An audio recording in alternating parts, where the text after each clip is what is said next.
Perkenalkan, nama saya Hadijah Alia Rizka Malinda. Saya dari kelas manajemen 25A dengan NPM 254111149. Jadi, di video tugas mata kuliah pengantar ekonomi mikro, saya akan membahas materi tentang 10 prinsip ekonomi. Nah, di kehidupan sehari-hari selalu terkait erat dengan konsep-konsep dasar ekonomi yang membentuk pola perilaku manusia dalam mengelola sumber daya. Lalu, prinsip-prinsip ekonomi. Prinsip-prinsip ekonomi digunakan untuk mengatur jalannya sistem ekonomi. Apa sih prinsip ekonomi itu?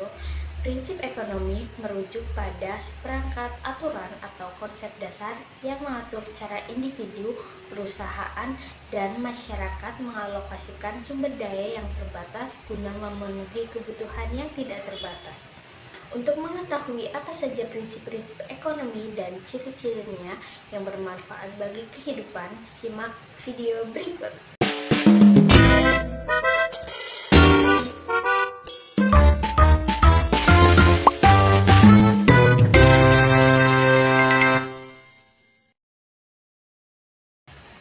Yang pertama, keputusan berdasarkan trade-off. Pentingnya membuat pengorbanan dalam pengambilan keputusan atau trade-off merupakan salah satu aspek dari 10 prinsip ekonomi. Setiap individu dihadapkan pada keharusan untuk mengorbankan sesuatu demi memperoleh yang lain. Sebagai contoh sederhana, pertimbangan antara nasi dan roti menjadi pilihan yang dihadapi. Di satu sisi, roti menawarkan variasi yang menggugah selera, sehingga menjadi pilihan utama.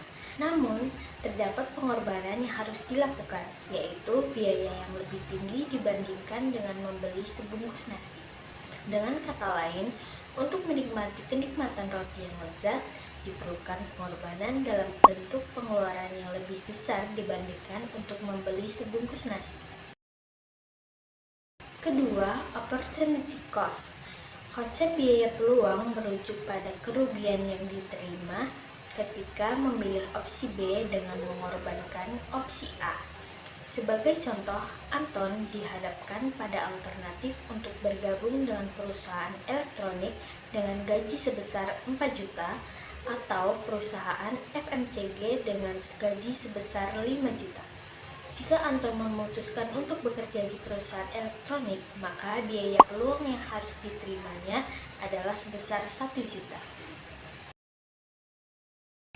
Ketiga, marginality. Berpikir rasional untuk mendapatkan keuntungan seiring dengan prinsip ekonomi. Pada dasarnya, setiap individu akan melakukan pertimbangan secara rasional untuk mencapai sejumlah keuntungan. Umumnya, seseorang akan melakukan penyesuaian kecil pada aktivitas mereka guna memperoleh keuntungan maksimal. Contohnya, dapat dilihat dari keputusan seorang karyawan dalam memperpanjang masa kontrak kerjanya. Jika karyawan tersebut mengajukan perpanjangan kontrak, maka dia akan mendapatkan keuntungan berupa promosi jabatan dan kenaikan gaji. Keempat, aktivitas perdagangan menguntungkan pihak terlibat. Perdagangan internasional umumnya terjadi antara negara-negara yang memiliki kemampuan untuk memproduksi jenis barang tertentu secara khusus, yang mungkin tidak dapat diproduksi oleh negara lain. Saudi Arabia dan Indonesia adalah contoh dari hubungan perdagangan yang saling menguntungkan. Indonesia memerlukan pasokan bahan bakar untuk memenuhi kebutuhan domestiknya, sementara Saudi Arabia dikenal sebagai produsen utama bahan bakar. Oleh karena itu, tidak mengherankan jika Indonesia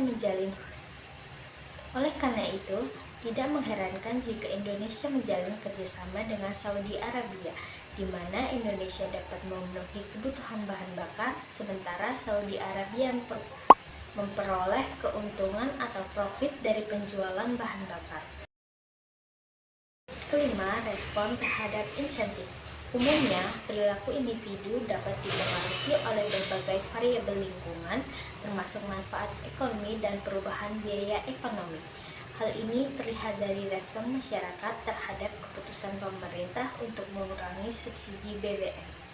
Keputusan tersebut menyebabkan kenaikan harga BBM bagi masyarakat karena pengurangan subsidi, sehingga banyak yang memutuskan untuk mengurangi penggunaan kendaraan pribadinya sebagai respon terhadap perubahan tersebut. Keenam, peran pemerintah dalam proses produksi. Dalam beberapa situasi, terdapat pasar-pasar yang mengalami kegagalan dalam mendistribusikan sumber daya secara efisien, yang pada akhirnya mengakibatkan kegagalan besar. Kondisi pasar semacam ini harus diatasi dengan tepat, dan hal ini menjadi tanggung jawab pemerintah untuk menerapkan regulasi yang efektif. Salah satu pendekatannya adalah dengan mendukung proses produksi di pasar sehingga baik penjual maupun pembeli dapat meraih keuntungan dan aktivitas ekonomi dapat tetap berjalan dengan baik. Sebagai contoh adalah saat terjadi gangguan dalam distribusi yang menyebabkan kelangkaan pasokan beras di sejumlah pasar tradisional menjelang perayaan Lebaran. Pemerintah memiliki hak untuk melakukan intervensi dan menyelidiki seluruh proses mulai dari produksi hingga ke distribusi ke pengecer di pasar tradisional. Selanjutnya, pemerintah akan melakukan analisis bahwa investasi untuk mengambil keputusan yang tepat agar pasokan beras dapat kembali stabil. Ketujuh, pasar sebagai pusat aktivitas ekonomi. Pasar merupakan tempat di mana komunikasi antara konsumen dan produsen terjadi. Di setiap pasar terdapat kegiatan tawar-menawar mengenai nilai barang yang pada akhirnya berdampak positif pada perekonomian suatu negara. Sebagai contoh sederhana, ketika seorang ibu rumah tangga membeli kebutuhan memasak di pasar, ia akan terlibat dalam proses tawar-menawar dengan penjual untuk mendapatkan harga yang dianggap lebih wajar. Yang kedelapan, standar hidup negara bergantung pada produksi.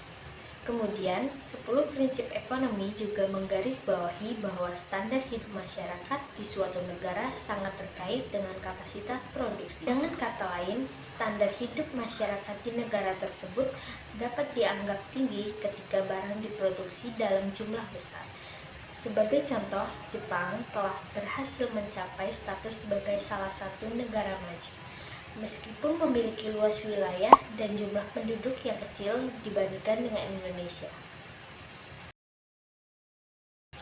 Yang kesembilan, trade-off antara pengangguran dan inflasi. Selain itu, 10 ekonomi juga menunjukkan bahwa peningkatan inflasi cenderung mengakibatkan penurunan tingkat pengangguran. Konsep ini sesuai dengan Philip Curves, sebuah model ekonomi khusus yang mengilustrasikan hubungan yang berlawanan antara tingkat inflasi dan jumlah pengangguran. Meskipun demikian, fenomena ini umumnya hanya terjadi dalam jangka waktu yang singkat.